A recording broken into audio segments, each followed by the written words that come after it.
Ayan guys, nag-prepare ako ng buko. Tapos yung fruit cocktail. Nata de coco. Tapos yung cream. At tsaka yung kaong. Yan, lagyan ko pa yan. Tapos, syempre may kondensada. Ayan siya guys. Ayan. Pinakita ko ulit. Ayan, ganun din. Pinakita ko ulit yung buko. Kaysa bili pa ako ng buko, ay nagpakyat na lang ako sa likod. Ayan. Kaysa bibili pa ako, yung nag-akyat ng buko, yun na lang ang binigyan ko. Kay pang Christmas naman sa kanya.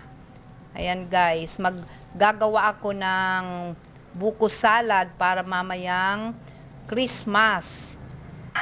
Ayan.